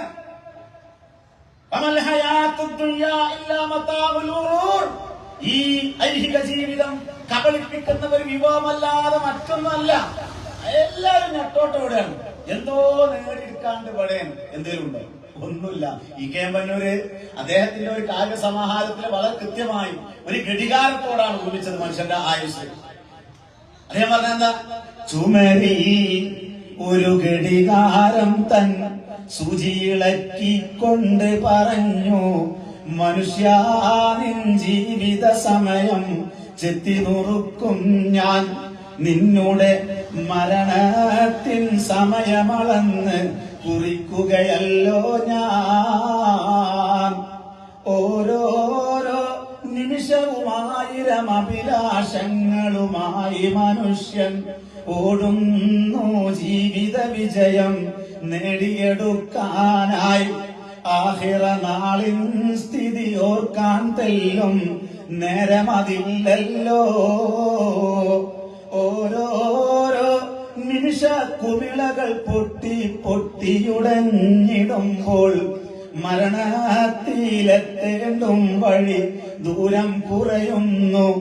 ഒടുവിൽ ഒന്നും നേടാതെ അവനതാ യാത്ര തിരിക്കുന്നു. നമ്മളൊക്കെ മെല്ലെ മെല്ലെ മരണത്തിലേക്ക് ഇങ്ങനെ അടുത്തുകൊണ്ടിരിക്കുകയാണ്. ഓരോ നിമിഷങ്ങളും മണിക്കൂറുകളും ദിവസങ്ങളും ആഴ്ചകളും മാസങ്ങളും വർഷങ്ങളുമായി മെല്ലെ മെല്ലെ മരണത്തിലേക്ക് നമ്മൾ ഇങ്ങനെ അടുത്തുകൊണ്ടിരിക്കുമ്പോ, ജീവിതത്തിലെ ഒരുപാട് വ്യവഹാരങ്ങളിൽ നമ്മൾ മുഴുകിക്കൊണ്ടിരിക്കുമ്പോ, പ്രിയപ്പെട്ടവരെ, നമുക്ക് ഒരുപാട് ആഗ്രഹങ്ങളുണ്ട്. വീടിന്റെ പണിയൊന്ന് പൂർത്തിയാക്കണം, നല്ല ഒരു ജോലി നേടണം, ഒരു വീടുണ്ടാവണം, കടങ്ങളൊക്കെ ഒന്ന് വീട്ടണം, മക്കളൊക്കെ ഒന്ന് ജോലിയിൽ പ്രവേശിക്കണം, ഒന്ന് സ്വസ്ഥമാവണം എന്ന ചിന്ത. അങ്ങനെ അതാ മനുഷ്യൻ ഇങ്ങനെ അവന്റെ ആഗ്രഹങ്ങളുടെ തീരാത്ത ഒരുപാട് അഭിലാഷങ്ങളുമായി മുന്നോട്ട് പോകും. അതിനിടക്കൊരു പക്ഷേ അവന്റെ ആയുസ് തീർന്നു പോകും. അതുകൊണ്ടല്ലേ അള്ളാഹുവിന്റെ പ്രവാചകൻ മദീന പള്ളിയുടെ മണൽപ്പരപ്പിൽ നീളത്തിൽ ഒരു വര വരച്ചുകൊണ്ട് പറഞ്ഞത്? അതെ, നീളത്തിൽ ഒരു വര വരച്ചിട്ട് റസൂലുള്ള പഠിപ്പിക്കുകയാണ്, ഇത് മനുഷ്യന്റെ ആഗ്രഹങ്ങളാണ്. ഒരുപാട് ആഗ്രഹങ്ങൾ, തീർത്താൽ തീരാത്ത ആഗ്രഹങ്ങൾ. അതിന്റെ കുറുകെ ഒരു വര വരച്ചിട്ട് റസൂലുള്ള പറഞ്ഞു, ഹാദാ അജൽ, ഇത് മനുഷ്യന്റെ ആയുസാണ്. ഒന്നാലോചിച്ചു നോക്കൂ, പണിതീരാത്ത വീടും പറക്കമുറ്റാത്ത മക്കളും വീട്ടിയിട്ടില്ലാത്ത കടങ്ങളും തീർന്നിട്ടില്ലാത്ത ആഗ്രഹങ്ങളും എല്ലാം ബാക്കിയാക്കിയിട്ട് മനുഷ്യൻ ഒരു യാത്ര പോവുകയില്ലേ പ്രിയപ്പെട്ടവരെ? അവിടുന്ന് അങ്ങോട്ട് പിന്നെ നമ്മൾ കാണുന്ന കാഴ്ച ഈ കാഴ്ചയല്ല, പിന്നെയുള്ള കേൾവി ഈ കേൾവിയല്ല, പിന്നെയുള്ള അനുഭവങ്ങൾ ഈ അനുഭവമല്ല. സഹോദരങ്ങളെ, അവിടെ നമുക്ക് സന്തോഷം ലഭിക്കണമെങ്കിൽ ഈ ദിവ്യ വെളിച്ചത്തിലേക്ക് നമ്മുടെ മനസ്സ് തുറന്നു കൊടുത്തേ മതിയാവുകയുള്ളൂ. നാളെ പാരത്രിക ലോകത്തേക്കുള്ള യാത്രയിൽ അല്ലാഹു തആല നമ്മളോട് ചോദിക്കുന്ന ചില ചോദ്യങ്ങളുണ്ട്. ആ ചോദ്യം ചോദിക്കുന്ന സമയത്ത് നമുക്ക് ഉത്തരം പറയാൻ സാധിക്കുമോ? മരിച്ച് മറവ് ചെയ്ത് കഴിഞ്ഞാൽ മലായികത്തുകൾ നമ്മളോട് ചോദിക്കുന്ന ചോദ്യങ്ങൾ, മൻ ഇമാമുക, നിന്റെ ഇമാം ആരാണെന്ന് ചോദിക്കുമ്പോ ഖുർആൻ ഇമാമി എന്ന് ആ റബ്ബിനോട് മറുപടി പറയണമെങ്കിൽ, മലക്കുകളോട് മറുപടി പറയണമെങ്കിൽ ആ ഖുർആനിന്റെ ഒരു അധ്യാപനമെങ്കിലും ശിരസ്സാ വഹിക്കാത്ത, ജീവിതത്തിൽ ഉൾക്കൊണ്ട് പ്രവർത്തിക്കാത്ത ഒരു മനുഷ്യനാണെങ്കിൽ അവൻ എങ്ങനെ മറുപടി പറയാൻ സാധിക്കും? എത്രയോ പഠിക്കാനുള്ള സാഹചര്യങ്ങൾ ഉണ്ടായിട്ട് ഒരാഴ്ചയിൽ 1 മണിക്കൂർ പോലും ഖുർആൻ പഠിക്കാൻ, ഒരു ഗുരുമുഖത്ത് നിന്ന് ഖുർആൻ പഠിക്കാൻ മനസ്സ് വരാത്ത, അതിന് സമയം കാണാത്ത ഒരു മനുഷ്യനാണെങ്കിൽ ഈ നിശ്ചയിക്കപ്പെട്ട നിശ്ചലത എന്ന് പറയുന്ന മരണം അവന്റെ മുന്നിലെത്തുമ്പോ അതേ മലായികത്തുകളുടെ ചോദ്യത്തിന് മറുപടി പറയാൻ അവൻ എങ്ങനെ സാധിക്കും പ്രിയപ്പെട്ടവരെ? അതുകൊണ്ട് ഞാനും നിങ്ങളും ആലോചിക്കുക, ഈ ഖുർആനെ കുറിച്ച് അത് കേവലം പാരായണത്തിന് മാത്രമുള്ളതല്ല, അത് പഠനത്തിനും മനനത്തിനും കൂടിയുള്ളതാണ്. അതിന് തയ്യാറല്ലാത്തവരോട് അല്ലാഹു തആല ചോദിക്കുന്ന ഒരു ചോദ്യം സൂറത്ത് മുഹമ്മദിലെ 24-ാമത്തെ വചനത്തിൽ അല്ലാഹു തആല പഠിപ്പിക്കുന്നുണ്ട്. എത്രയോ ആയത്തുകൾ നമ്മൾ കേൾക്കുന്നവരാണ്. ഈ ഭൂമിപ്പുറത്ത് നമ്മൾ ജീവിക്കാൻ തുടങ്ങിയിട്ട് എത്രയോ കാലമായി. ഖുർആനിന്റെ ആയത്തുകൾ നമ്മൾ എത്രയോ കാലമായിട്ട് കേട്ടിട്ടുണ്ട്. ഒന്ന് ആലോചിച്ചു നോക്കൂ, ഏതെങ്കിലും ഒരു ആയത്ത് കേട്ടിട്ട് റബ്ബേ അത് എന്നെ കുറിച്ചാണല്ലോ പറയുന്നത്, എന്റെ ഒരു സ്വഭാവ ദൂഷ്യത്തെ കുറിച്ചാണല്ലോ പറയുന്നത്, ഞാൻ നന്നാവേണ്ടതിനെ കുറിച്ചാണല്ലോ പറയുന്നത്, ഞാൻ ഉൾക്കൊള്ളേണ്ട ഒരു ആയത്താണല്ലോ എന്ന് ആലോചിച്ചുകൊണ്ട് എപ്പോഴെങ്കിലും നമ്മുടെ മനസ്സിൽ ഒരു പരിവർത്തനം ഉണ്ടായിട്ടുണ്ടോ? അതുകൊണ്ടാണ് അല്ലാഹ് ചോദിച്ചത്, അഫലാ യതദബ്ബറൂനൽ ഖുർആൻ, അപ്പോൾ അവർ ഖുർആനിനെ കുറിച്ച് ചിന്തിച്ച് മനസ്സിലാക്കുന്നില്ലേ? എന്നിട്ട് അല്ലാഹ് ചോദിക്കുന്നത് നോക്കൂ നിങ്ങൾ, അം അലാ ഖുലൂബിൻ അക്ഫാലുഹാ, അതോ അവരുടെ ഹൃദയങ്ങൾ പൂട്ടിട്ടിരിക്കുകയാണോ? മനസ്സിലേക്ക് ഖുർആനിന്റെ അധ്യാപനങ്ങൾ കേറാതെ അവരുടെ മനസ്സുകൾ പൂട്ടിട്ടിരിക്കുകയാണോ? എത്ര കാലമായി നമ്മൾ ഖുർആൻ കേൾക്കാൻ തുടങ്ങിയിട്ട് ഇതൊക്കെ നമ്മൾ എത്ര കേട്ടതാണ് എന്ന രൂപത്തിൽ അവരതിനെ അവഗണിച്ച് കളയുന്നുണ്ടോ? പ്രിയപ്പെട്ടവരെ, ഈ ചോദ്യത്തിന് ഇല്ല എന്നാണ് ഒരു സത്യവിശ്വാസി മറുപടി പറയേണ്ടത്. ഖുർആൻ പഠനം അത് നമ്മുടെ ബാധ്യതയാണ്. സഹോദരങ്ങളെ, മനുഷ്യരിൽ വെച്ച് ഏറ്റവും ഉത്തമൻ ആ ഖുർആൻ പഠിക്കുകയും അത് പഠിപ്പിക്കുകയും ചെയ്യുന്നവനാണ്. അതുകൊണ്ട് തന്നെ അത് വലിയ പ്രാധാന്യമുള്ള കാര്യമാണ്. ജനങ്ങൾക്ക് ഖുർആൻ പഠിപ്പിക്കുവാനുള്ള അല്ലെങ്കിൽ അത് പഠിക്കുവാനുള്ള സംവിധാനങ്ങൾ നമ്മൾ ഒരുക്കിക്കൊണ്ടേയിരിക്കണം. എത്ര ഭൗതികമായ പുതിയ പുതിയ നൂതനമായ സംവിധാനങ്ങൾ ഉണ്ടെങ്കിലും ഈ ഖുർആനെ അവഗണിച്ചുകൊണ്ടാണെങ്കിൽ പടച്ചോൻ നമ്മളെ കഴിവുണ്ട്, പടച്ചോൻ കഴിവുണ്ട്. സഹോദരങ്ങളെ, നമുക്കൊക്കെ ഒരുപാട് സൗകര്യങ്ങളും ഒരുപാട് സംവിധാനങ്ങളൊക്കെ ഉണ്ട്. പക്ഷേ അതിനൊക്കെ ഒരു അർത്ഥം ഉണ്ടാവണമെങ്കിൽ ഇത് നമ്മുടെ മനസ്സിലുണ്ടാവണം. ഇതനുസരിച്ച് ജീവിതം പോകണം. ജനങ്ങൾക്ക് ഖുർആൻ പഠിക്കുവാനുള്ള സംവിധാനങ്ങൾ നമ്മൾ ഒരുക്കി കൊടുക്കേണ്ടതുണ്ട്. ഒരാളെ ഖുർആൻ പഠന ക്ലാസ്സിലേക്ക് അല്ലെങ്കിൽ ഒരു വെളിച്ചം പദ്ധതിയുടെ ഒരു പുസ്തകം, ഇതൊക്കെ എന്തിനാണ്? നമ്മൾ അടുത്ത ഇലക്ഷന് മത്സരിക്കാൻ വേണ്ടിയിട്ടൊന്നും അല്ലല്ലോ നമ്മൾ ഈ ദീനി പ്രവർത്തനം നടത്തുന്നത്. പരലോകത്ത് ജയിക്കാൻ, ദുനിയാവിൽ കിട്ടാനല്ല, പരലോകത്തൊരു വാർഡ് കിട്ടാൻ, പരലോകത്തൊരു വീട് കിട്ടാൻ, പരലോകത്തൊരു സീറ്റ് കിട്ടാൻ. അതിന് ഒരായത്ത് സോഷ്യൽ മീഡിയയിലൂടെ ആയിക്കോട്ടെ, ഒരു സുഹൃത്തിനോട് പറഞ്ഞു കൊടുക്കുക, അല്ലെങ്കിൽ അയച്ചു കൊടുക്കുക, ഒരു ക്ലാസ്സിന് നമ്മളൊന്ന് ക്ഷണിക്കുക, നമ്മുടെ വീട്ടിലുള്ള നമ്മുടെ മകനെ അതിന് പോണമെന്ന് പറയാം. അതേ ഉണ്ടാവുള്ളൂ. പാലക്കാട് ജില്ലയിലെ ഒരു സഹോദരൻ, ഞാൻ പലപ്പോഴും എന്റെ ക്ലാസ്സിൽ എന്നെ വല്ലാതെ അത്ഭുതപ്പെടുത്തിയ ഒരു വിഷയമാണ്. അതുകൊണ്ട് ഞാൻ പലപ്പോഴും സൂചിപ്പിക്കാറുണ്ട്. ഒരു സഹോദരൻ, അദ്ദേഹത്തിന്റെ മകൻ എഞ്ചിനീയറിംഗ് പഠിക്കുക, ആ മകന് അവിടെ പഠിക്കുന്ന സമയത്ത് വാപ്പ നാട്ടിൽ വന്നപ്പോ വാപ്പ മകനോട് ചോദിച്ചു, മോനെ എന്താണ് എന്റെ ക്യാമ്പസിലെ വിശേഷം? അപ്പൊ മോൻ പറയാണ്, കുഴപ്പമില്ല വാപ്പ, ഉഷാറായിട്ട് പഠനം നടക്കുന്നുണ്ട്. ഹോസ്റ്റലിലെ വിശേഷം എന്താ ചോദിച്ചപ്പോ ക്യാമ്പസിൽ തൊട്ടടുത്തൊരു വീടെടുത്ത് 11 ആൾക്കാരും അവനും ആ വീട്ടിൽ കഴിഞ്ഞുകൂടുക. വാപ്പാനോട് പറയണം, വാപ്പ എന്റെ ആ റൂമിൽ 11 ആൾക്കാർ സുഹൃത്തുക്കളായിട്ടുണ്ട്, 11 ആളുകളും ലഹരി ഉപയോഗിക്കുന്ന ആളുകളാണ് എന്ന്. ആ ലഹരി ഉപയോഗിക്കുന്ന ആളുകൾ വാപ്പ ഞെട്ടിക്കരിക്കുകയാണ്. അദ്ദേഹം നേരിട്ട് പറഞ്ഞത്. അപ്പോ ഈ വാപ്പ ഇങ്ങനെ 2 മിനിറ്റ് നേരം ഞെട്ടിത്തെറിച്ച് നിന്നിട്ട് ഇങ്ങനെ മോനോട് ചോദിക്കാണ്, മോനെ 11 ആൾക്കാരും ലഹരി ഉപയോഗിക്കുന്ന ആളുകളായിട്ട് എങ്ങനെയാണ് എന്റെ മോൻ അതിലൊന്നും പെടാതെ രക്ഷപ്പെട്ട് കിടക്കുന്നത്? ആഗ്രഹം കൊണ്ട് ചോദിച്ചതാ. അപ്പൊ മോൻ പറഞ്ഞൊരു മറുപടി ഉണ്ട്, വാപ്പ നിങ്ങള് ബേജാറാവണ്ട, നിങ്ങൾ ഇന്ന മദ്രസയിൽ പഠിപ്പിച്ചിട്ടുണ്ട്, മദ്രസയ്ക്ക് പറഞ്ഞയച്ചിട്ടുണ്ട്. മദ്രസയിലെ ക്ലാസ്സിൽ ബെല്ലടിക്കണതിന്റെ തൊട്ട് മുന്നേ ഒരു 5 മിനിറ്റ് മുന്നേ ഉസ്താദ് ക്ലാസ് നിർത്തിയിട്ട് നാട്ടിൽ നടക്കുന്ന ചില ആനുകാലിക സംഭവങ്ങളൊക്കെ പറഞ്ഞുതരും, ചില ആയത്തുകളും അതിന്റെ വിശദീകരണമൊക്കെ പറഞ്ഞുതരും. അത് മനസ്സിലിങ്ങനെ കിടക്കുന്നുണ്ട്. വാപ്പാ, നിങ്ങൾ എന്റെ മദ്രസ പഠനം കഴിയുന്നതോടുകൂടെ എന്റെ ദീനീ പഠനം നിർത്തിയിട്ടില്ല, നിങ്ങൾ ഇന്ന CRE ക്ലാസ്സിന് പറഞ്ഞയച്ചിട്ടുണ്ട്. വാപ്പാ, നിങ്ങള് ജുമാ ജമാഅത്തിന്റെ വാപ്പ ഒറ്റക്കല്ല പോകാറുള്ളത്, ഉമ്മയും വാപ്പയും പോകുമ്പോ നിങ്ങൾ തനിച്ചല്ല, നിങ്ങള് എന്നെ കൊണ്ടുപോകാറുണ്ട്, താത്താനെയും കൊണ്ടുപോകാറുണ്ട്, കുടുംബസമേത നമ്മൾ ജുമാക്ക് പോകാറുള്ളത്. ഇമാമ ഖുതുബയിലുള്ള ചില ഉപദേശങ്ങളും ആനുകാലിക സംഭവങ്ങളും ഒക്കെ ഇങ്ങനെ പറഞ്ഞു തരുമ്പോ അതിങ്ങനെ മനസ്സിൽ ഇങ്ങനെ കിടക്കുകയാണ്. എന്റെ ആ 11 സഹോദരങ്ങളും വട്ടം കൂടിയിരുന്ന് മദ്യപിച്ച് വേച്ച് നടക്കുമ്പോഴും നാക്ക് കൊഞ്ഞച്ച് തെറിവാക്കുകൾ പറയുമ്പോഴും കണ്ണു കലങ്ങി അലക്ഷ്യമായി ലക്ഷ്യമില്ലാതെ നടക്കുമ്പോഴും ഞാനിങ്ങനെ ആലോചിക്കും, പടച്ചോനെ അന്ന് ആ ഖുതുബയിൽ കേട്ടത് ഇതാണല്ലോ, അന്ന് ആ ഉസ്താദ് പറഞ്ഞത് ഇതാണല്ലോ എന്ന് ആലോചിക്കുമ്പോ ഞാനും എല്ലാം അവിടെ മാറിയിട്ട് എന്തെങ്കിലും നന്മ പ്രവർത്തിക്കാൻ വേണ്ടി മാറി നിൽക്കും. സഹോദരങ്ങളെ, ഇതേ പരിഹാരം നിരന്തരം ഉപദേശിക്കുക. നിരന്തരം ഉപദേശം കൊടുക്കുക. ഞാനിപ്പോ എന്തോനോട് ഉപദേശിക്കാനാണ് എന്നല്ല. ഈ ഖുർആൻ നമ്മുടെ ജീവിതത്തിലുണ്ടോ, നമ്മുടെ വീട്ടിലുണ്ടോ, നമ്മുടെ കുടുംബത്തിലുണ്ടോ, ഒരു ബേജാറും വേണ്ട. ഇത് ചെറിയ പ്രായത്തിൽ തന്നെ നമ്മൾ കൊടുക്കേണ്ടതാണ് എന്നാണ് കൃത്യമായി നമ്മൾ മനസ്സിലാക്കേണ്ടത്. മാത്രമല്ല എല്ലാ നിലക്കുള്ള സതുപദേശവുമാണ് ഈ ഖുർആൻ എന്ന് പറയുന്നത്. മനസ്സിലെ രോഗത്തിനുള്ള ശമനൌഷധമാണ്, കാരുണ്യമാണ്. ഇതൊക്കെ പറഞ്ഞത് അള്ളാഹു തന്നെയാണ്. സൂറത്ത് യൂനുസിലെ 57-58 വചനങ്ങളിൽ അല്ലാഹു തആല പഠിപ്പിച്ചതും അതന്നെ.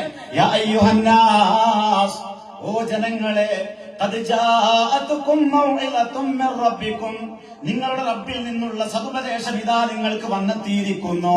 വശിഫാഉൻ ലിമാ ഫിസ് സുദൂർ, നിങ്ങളുടെ ഹൃദയങ്ങൾക്കുള്ള ശമന ഔഷധവുമാണത്. വഹുദൻ വറഹ്മത്തുൽ ലിൽ മുഅ്മിനീൻ, സത്യവിശ്വാസികൾക്ക് മാർഗദർശനവും കാരുണ്യവുമാണിത്. എന്നിട്ട് അല്ലാഹു തആല പഠിപ്പിക്കുന്നത്, ഖുൽ ബിഫളില്ലാഹി വബിറഹ്മതിഹി, പറയുക അല്ലാഹുവിന്റെ അനുഗ്രഹം കൊണ്ടും കാരുണ്യം കൊണ്ടുമാണിത്. ഫബിദാലിക ഫൽയഫറഹൂ, അതുകൊണ്ട് അവർ സന്തോഷിച്ചു കൊള്ളട്ടെ. ഹുവ ഖൈറും മിമ്മാ യജ്മഊൻ, അവർ സമ്പാദിച്ചു കൂട്ടിക്കൊണ്ടിരിക്കുന്നതിനേക്കാൾ ഏറ്റവും ഉത്തമമായത് ഇതാകുന്നു. പ്രിയമുള്ളവരെ, നമുക്കെത്ര വലിയ സമ്പത്തുണ്ടെങ്കിലും, എത്ര വലിയ സ്ഥാനമാനങ്ങൾ ഉണ്ടെങ്കിലും, എത്ര വലിയ ആസ്തി ഉണ്ടെങ്കിലും, ഒരു മനുഷ്യന്റെ ഏറ്റവും വലിയ സമ്പാദ്യം എന്ന് പറയുന്നത് അയാളുടെ കയ്യിൽ വിശുദ്ധ ഖുർആൻ ഉണ്ടെങ്കിൽ, അയാളുടെ ഹൃദയത്തിൽ ഈ ദിവ്യ വെളിച്ചമുണ്ട് എങ്കിൽ, അതാണ് ഏറ്റവും വലിയ സമ്പാദ്യം എന്ന് പറയുന്നത്. ഈ ദുനിയാവിൽ നമ്മൾ വേറെ എന്തെല്ലാം സമ്പാദിച്ചാലും അതിന് തുല്യമാവുകയില്ല.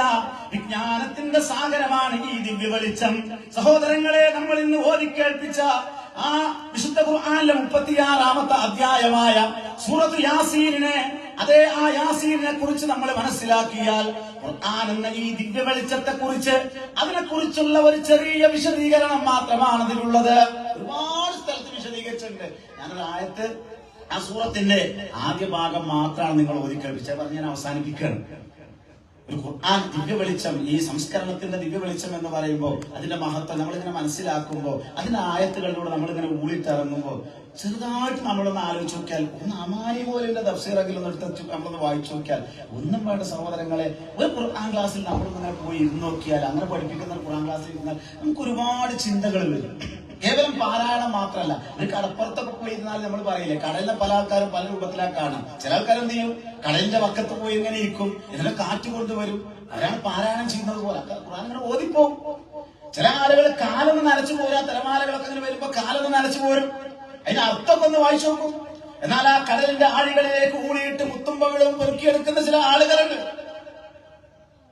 ആ രൂപത്തിൽ ഖുർആനെ കുറിച്ച് ഉറ്റാലോചിക്കാൻ പറഞ്ഞു. അങ്ങനെ ഉറ്റാലോചിച്ചതുകൊണ്ടാണ് സഹോദരങ്ങളെ നമ്മുടെ കേരളക്കരയിൽ മാറ്റങ്ങൾ ഉണ്ടായത്. അങ്ങനെ ആലോചിക്കുന്ന പണ്ഡിതന്മാരുണ്ടായതുകൊണ്ട് അത് ആലോചിക്കാൻ തുടങ്ങിയപ്പോഴാണ് ഒരുപാട് അന്ധവിശ്വാസങ്ങളും അനാചാരങ്ങളും നിറഞ്ഞു നിന്നിരുന്ന, നാട്ടാചാരങ്ങളും ഒരുപാട് അധാർമികതയും നിലനിന്നിരുന്ന ആ സമൂഹത്തെ നവോത്ഥാനത്തിലേക്ക് കൈപിടിച്ചുയർത്താൻ ഈ ദിവ്യ വെളിച്ചം കൊണ്ടാണ് സാധിച്ചത്. അത് പ്രവാചകൻ അങ്ങനെ ചെയ്ത് കാണിച്ചെന്നത് അതുകൊണ്ടാണ് സാധിച്ചത് എന്നാണ് ഞാൻ ഓതിക്കേൾപ്പിച്ച ആയത്ത്. വിശുദ്ധ ഖുർആൻ 36-ാം അധ്യായം. നമുക്കൊക്കെ എല്ലാവരുടെ നാവിലും എപ്പോഴും വരുന്നൊരു സൂറത്താണ് സൂറത്ത് യാസീൻ. യാസീൻ വൽ ഖുർആനിൽ ഹകീം. യാസീൻ, വിജ്ഞാന സമ്പൂർണമായ ഖുർആൻ തന്നെയാണ് സത്യം. സൂറത്ത് യാസീൻ വളരെ പ്രാധാന്യം അർഹിക്കുന്ന ഒരു സൂറത്താണ്. ഇമാം അഹ്മദും അതുപോലെ തന്നെ ഇമാം അബൂദാവൂദ്, ഇബ്നു മാജ, നസാഇ തുടങ്ങിയവർ ഉദ്ധരിക്കുന്ന ഒരു പ്രവാചക വചനം നമുക്ക് കാണാൻ സാധിക്കും. മഅഖൽ ഇബ്നു യസാർ റളിയല്ലാഹു അൻഹു ഖാൽ, അദ്ദേഹം പറയുന്നത് അന്ന റസൂലുള്ളാഹി സ്വല്ലല്ലാഹു അലൈഹി വസല്ലം ഖാല, റസൂൽ സ്വല്ലല്ലാഹു അലൈഹി വസല്ലം പറയുകയുണ്ടായി ഈ സൂറത്തിനെ കുറിച്ച് പറഞ്ഞത്, യാസീൻ ഖൽബുൽ ഖുർആൻ. സൂറത്ത് യാസീൻ എന്ന് പറഞ്ഞാൽ അത് വിശുദ്ധ ഖുർആനിന്റെ ഹൃദയമാണ്. ഖുർആനിന്റെ ഹൃദയമാണ്. ഞാൻ ഒരു ഖുർആനുമായി ബന്ധപ്പെട്ട ഒരു സംവിധാനമായതുകൊണ്ട്, ഒരു പ്രോഗ്രാം ആയതുകൊണ്ടാണ് ഇങ്ങനെ തന്നെ പറയുന്നത്. അത് വിശുദ്ധ ഖുർആനിന്റെ ഹൃദയമാണ് എന്ന്. മനുഷ്യ ശരീരത്തിലെ ഹൃദയത്തിനുള്ള സ്ഥാനം വിശുദ്ധ ഖുർആനിൽ സൂറത്ത് യാസീനിനുണ്ട് എന്നർത്ഥം. യാസീൻ എന്നതിന്റെ അർത്ഥം എന്താണ്? എന്താ യാസീൻ എന്നതിന്റെ അർത്ഥം? അബ്ബാസ് റളിയല്ലാഹു അൻഹു, അതുപോലെ തന്നെ ഇക്രിമ റളിയല്ലാഹു അൻഹു, ഹസൻ റളിയല്ലാഹു അൻഹു എന്നിവരൊക്കെ പറഞ്ഞത് യാസീൻ എന്ന് പറഞ്ഞാൽ യാ ഇൻസാൻ, ഏ മനുഷ്യ എന്നാണ് എന്നൊരു അഭിപ്രായമുണ്ട്.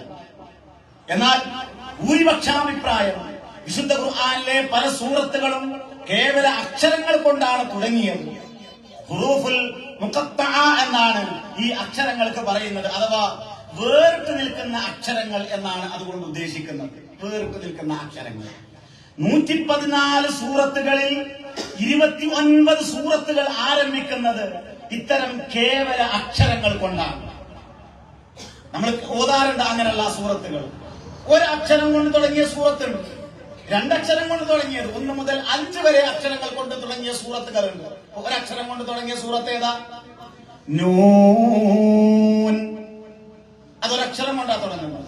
മറ്റൊരു സൂറത്താണ് ഖാഫ്. ഖാഫ് എന്ന സൂറത്ത് ഒരക്ഷരം കൊണ്ടാ തുടങ്ങുന്നത്.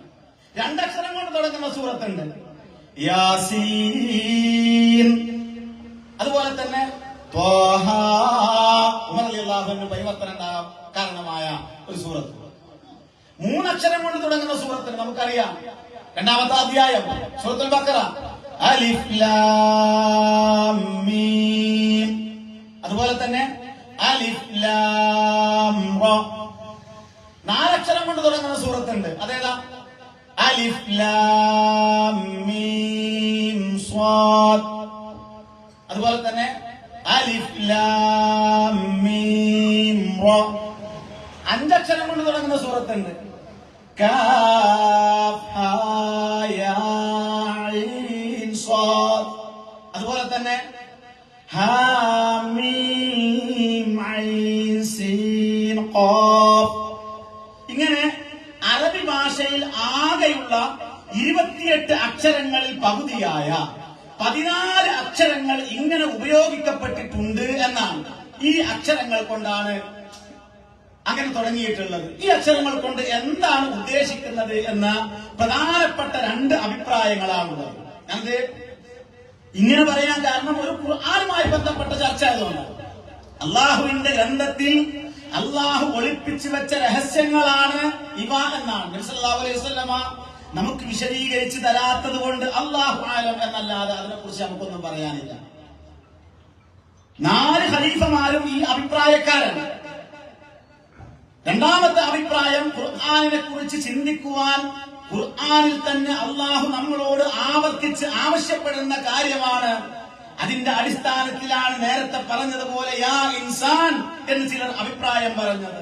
മുഫസ്സിറുകളായ റാസിയും അതുപോലെ തന്നെ ബൈളാവിയും ഒക്കെ ഈ അഭിപ്രായക്കാരാണ്. സഹോദരങ്ങളെ, ഈ രൂപത്തിൽ ഈ വിജ്ഞാന സമ്പൂർണമായ ഖുർആനെ കുറിച്ച് സത്യം ചെയ്തുകൊണ്ട് അല്ല പറയുന്ന ചില കാര്യങ്ങൾ ഇങ്ങനെ പറയാണ്. തുടർന്ന് നമ്മളത് പരിശോധിച്ചോക്കുക, വായിച്ചോക്കുക. സമയപരിമിതി പോലെ ഞാൻ അവസാനിപ്പിക്കുകയാണ്. ഈ ഖുർആൻ അവതീർണമായ ഒരു മാസമാണ് നമ്മുടെ മുമ്പിൽ വന്നു നിൽക്കുന്നത്. നമ്മളൊന്ന് ആലോചിച്ച് നോക്കുക. നമ്മുടെ വീടും പരിസരവും ഒക്കെ ആ ഖുർആൻ ഇറങ്ങിയ ആ മാസത്തെ വരവേൽക്കാൻ വേണ്ടി തയ്യാറായി നിൽക്കുമ്പോ നമ്മുടെ മനസ്സിനെ നമ്മളൊന്ന് പാകപ്പെടുത്താം. മനസ്സിൽ ഒരുപാട് മാലിന്യങ്ങൾ അടിഞ്ഞുകൂടിയിട്ടുണ്ട്, മാറാലകളുണ്ട്, പല ആളുകളോടും പിണക്കങ്ങളുണ്ട്, പല ആളുകളോടും വിദ്വേഷമുണ്ട്, അസൂയയുണ്ട്. അതൊക്കെ ഒന്ന് മാറ്റിക്കളയണം. ഞാൻ സൂചിപ്പിക്കുന്നത് ഇപ്പൊ ഹജ്ജിനും ഉംറക്കൊക്കെ പോകുകയാണെങ്കിൽ, ഹജ്ജിനൊക്കെ ആളുകൾ ചിന്തിക്കാൻ തുടങ്ങിയ കാലമാണ്. ഹജ്ജിനൊക്കെ പോകുമ്പോ ആൾക്കാർ പറയും, ഉംറക്കൊക്കെ പോകുമ്പോ 1 ലക്ഷം റുപ്യ എടുത്തിട്ട് അല്ലെങ്കിൽ 6 ലക്ഷം റുപ്യ എടുത്ത് ഹജ്ജിനൊക്കെ പോകുമ്പോ ആൾക്കാരെ കൊണ്ടൊക്കെ പൊരുത്തപ്പെടി. പക്ഷെ നമ്മളൊന്ന് ആലോചിച്ച് നോക്കി, റമദാൻ വരുമ്പോ നമ്മൾ ചെയ്ത പാപങ്ങളൊക്കെ പടച്ചവനോടൊന്ന് ഏറ്റുപറഞ്ഞ് അല്ലെങ്കിൽ ആൾക്കാരോടൊക്കെ ഒന്ന് പൊരുത്തപ്പെടിച്ച് മനുഷ്യന്മാരോട് ചെയ്ത തെറ്റുകളൊക്കെ ഒന്ന് തീർത്ത് അങ്ങനെ എത്ര ആൾക്കാരാ റമദാനെ സ്വീകരിക്കാൻ തയ്യാറാവാറുണ്ടെന്ന് ആലോചിച്ച് നോക്കാണ്. അത് ആലോചിക്കുക. കാരണം മറ്റൊരു പൈസ കൊടുത്ത് ചെയ്യണ ഈ ഭാഗത്താണ്. ഇത് പൈസ ഒന്നും കൊടുക്കണ്ട. അതുകൊണ്ട് തന്നെ അതിനോട് അത്ര പ്രാധാന്യം അല്ല. അത് വിശുദ്ധ ഖുർആൻ അവതീർണമായ ഈ ദിവ്യ വെളിച്ചം അവതീർണമായ മാസം പൂർണ്ണമായ മനസ്സോടുകൂടെ മനസ്സമ്മതത്തോടുകൂടെ നമുക്കതിനെ സ്വീകരിക്കാൻ സാധിക്കണം. അവരെ അല്ല സ്വീകരിക്കുള്ളൂ. അല്ല പറഞ്ഞില്ലേ, യുമലായം ഫഉമാലും വലാ ബനൂൻ ഇല്ലാ മൻ അതല്ലാഹ ബിഖൽബിൻ സലീം.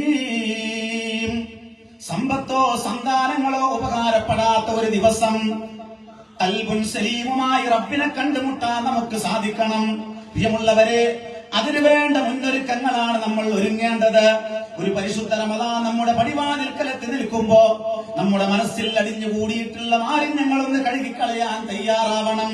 ഒരാളോടും അസൂയയില്ലാത്ത, ഒരാളോടും വെറുപ്പില്ലാത്ത, ഒരാളോടും വിദ്വേഷമില്ലാത്ത ആ രൂപത്തിലുള്ള ഒരു മുന്നൊരുക്കം നമുക്കുണ്ടാവണം. അങ്ങനെ ഈ റമദാനെ സ്വീകരിക്കാൻ സാധിക്കണം. ഈ റമദാനിലെങ്കിലും ഒരു ഖത്തം തീർക്കാൻ, ഒരായത്തെങ്കിലും പഠിക്കാൻ, ഒരു സൂറത്തെങ്കിലും അതിനെക്കുറിച്ച് ആലോചിക്കാൻ ഒരു തയ്യാറെടുപ്പ് നമ്മുടെ ഭാഗത്ത് നിന്നുണ്ടാവണം. ആ നിലയ്ക്ക് ഇതിനെ സ്വീകരിക്കണം. സഹോദരങ്ങളെ, ഇത്രയൊക്കെ ഉത്ബോധനങ്ങൾ നമ്മൾ എത്രയോ കേട്ടിട്ടും ഇതുവരെ നമ്മുടെ മനസ്സിൽ പരിവർത്തനം സംഭവിച്ചിട്ടില്ലെങ്കിൽ മരണം എന്നത് യാഥാർത്ഥ്യമാണല്ലോ. ആ മരണം വന്നെത്തുന്ന നേരത്ത് പിന്നെ ഒരു സമയം കൂടെ എനിക്ക് കൊണ്ടാ എന്ന് പറഞ്ഞാൽ അല്ല നമുക്ക് നൽകുകയില്ല. എത്ര തന്നെ ഉപദേശങ്ങളും അവസരങ്ങളും ലഭിച്ചാലും അതിനെക്കുറിച്ച് ആലോചിക്കാത്ത മനുഷ്യന്മാർ മരണാനന്തര ജീവിതത്തിൽ അവർക്ക് എത്താനുള്ള നരകമാണത്രേ. ആ നരകത്തിൽ വെച്ചുകൊണ്ട് ചില ആളുകൾ മുറവിളി കൂട്ടുന്ന രംഗം പോലും വിശുദ്ധ ഖുർആൻ നമുക്ക് പഠിപ്പിച്ചു തരുന്നുണ്ട്. വല്ലദീന കഫറൂ ലഹും നാറു ജഹന്നം ലാ യുഖ്ലാ അലൈഹിം ഫയമൂത് വലാ യുഖഫഫു അൻഹും മിൻ അദാബിഹാ കദാലിക നജ്സി കുല്ല കഫൂർ. അക്രമം പ്രവർത്തിച്ച ആളുകൾ, നിഷേധികളായ ആളുകൾ നരകത്തിൽ ആപതിക്കുന്ന നേരത്ത് ആ നരകത്തിൽ വെച്ചുകൊണ്ട് അവരിങ്ങനെ മുറവിളി കൂട്ടുന്ന ചില രംഗമുണ്ട് അത്രേ പ്രിയപ്പെട്ടവരെ. അവിടെ വെച്ച് അല്ലാഹുവോട് പറയുമത്രേ, റബ്ബനാ, ഞങ്ങളുടെ രക്ഷിതാവേ, അഖ്രിജ്നാ, നീ ഈ നരകത്തിൽ നിന്ന് ഞങ്ങളെ ഒന്ന് പുറത്തെടുത്തുകൊണ്ട് റബ്ബേ. പ്രിയപ്പെട്ടവരെ, അങ്ങനെ ഒരു അവസരം ഉണ്ടായാൽ അവിടെ ഒരിക്കലും നമുക്ക് പിന്നെ ഒരു അവസരം അഥവാ ആ നരകത്തിൽ ആപതിക്കേണ്ടി വന്നാൽ പിന്നീട് അതിൽ നിന്ന് ആ രൂപത്തിൽ ഇഹലോകത്തിലേക്ക് തന്നെ ഒരു തിരിച്ചുപോക്കുണ്ടാവുകയില്ല. അവിടെ വെച്ച് അള്ളാഹു തിരിച്ചു ചോദിക്കുന്ന ഒരു ചോദ്യമുണ്ടത്രേ, അവലം നുഅമ്മിറുക്കും, നിങ്ങൾക്ക് നാം ആയുസ് നൽകിയില്ലേ? ഈ ഭൂമിപ്പുറത്ത് ജീവിക്കാൻ തക്ക രൂപത്തിലുള്ള ദൈർഘ്യമുള്ള ഒരു ആയുഷ്കാലം നൽകിയില്ലേ? നമ്മുടെ വയസ്സൊന്ന് നമ്മൾ കണക്ക് കൂട്ടി നോക്കൂ. 10, 20, 50, 60, 70 വർഷക്കാലം ഈ ഭൂമിപ്പുറത്ത് ജീവിക്കാൻ സാഹചര്യം ഉണ്ടായിട്ട് ഈ ഖുർആനെ കുറിച്ചൊന്ന് ബോധ്യം വരാൻ, ഇതിനെക്കുറിച്ചൊന്ന് മനനം ചെയ്യാൻ, ഇതിനെക്കുറിച്ചൊന്ന് പഠിക്കാൻ, റബ്ബിലേക്ക് കൃത്യമായി ആ രൂപത്തിലൊന്ന് ഖേദിച്ച് മടങ്ങാൻ മനസ്സ് വരാത്ത മനുഷ്യരോട് അല്ല തിരിച്ചു ചോദിക്കുന്ന ചോദ്യമാണത്രേ, നിനക്ക് ആയുസ് നൽകിയില്ലേ? ഒരുപാട് താക്കീതുകാർ വന്നില്ല, ഉത്ബോധനങ്ങൾ കേട്ടില്ലേ, പ്രഭാഷണങ്ങൾ കേട്ടില്ലേ, പ്രബോധകന്മാർ വന്നില്ലേ, താക്കീതുകാർ വന്നില്ലേ? ഇപ്പോഴൊന്നും നീ ചിന്തിക്കാൻ തയ്യാറായില്ല അല്ലേ? അതുകൊണ്ട് ആസ്വദിച്ചു കൊള്ളുക ശിക്ഷ. അക്രമികൾക്ക് ഇവിടെ സഹായികളില്ല എന്ന് പറഞ്ഞ് ആട്ടപ്പെട്ടവനായി ആക്ഷേപിക്കപ്പെട്ടവനായി നരകത്തിലേക്ക് തന്നെ ആപതിക്കുന്ന അള്ളാഹു കാത്തുരക്ഷിക്കട്ടെ. സഹോദരങ്ങളെ, ആത്മാർത്ഥമായി സൂചിപ്പിക്കാനുള്ളത് ഒരു പുതിയ തുടക്കം എന്ന് പറഞ്ഞാൽ നിർബന്ധത്തിന് വഴങ്ങിയിട്ടാണ് പല തീരുമാനങ്ങളും നമ്മൾ എടുക്കുക. നല്ല രോഗിയാണെങ്കിൽ ആ രോഗം ഇനി മുന്നോട്ടുള്ള ജീവിതത്തെ മാരകമായി ബാധിക്കുമെന്ന് കാണിക്കുമ്പോഴാണ് ഒരു വിദഗ്ധനായ ഡോക്ടറെ കാണാൻ നമ്മൾ തയ്യാറാകുക. അതേപോലെ തന്നെ കടം ഇനിയും ഞാൻ വീട്ടിയിട്ടില്ലെങ്കിൽ മാനക്കേട് സഹിക്കാനാവുകയില്ല എന്ന് കാണുമ്പോഴാണ് എങ്ങനെ കടം വീട്ടാം എന്നതിനെ കുറിച്ച് പലരും ആലോചിക്കുകയും ചിന്തിക്കുകയും ചെയ്യാറുള്ളത്. ഇതേപോലെ നമ്മുടെ ജീവിതത്തിൽ നിർബന്ധിക്കുന്ന സന്ദർഭങ്ങളിൽ മാത്രം നീട്ടിവെക്കപ്പെട്ട പല കാര്യങ്ങളും നമ്മൾ ചെയ്ത് വെക്കാറുണ്ട്.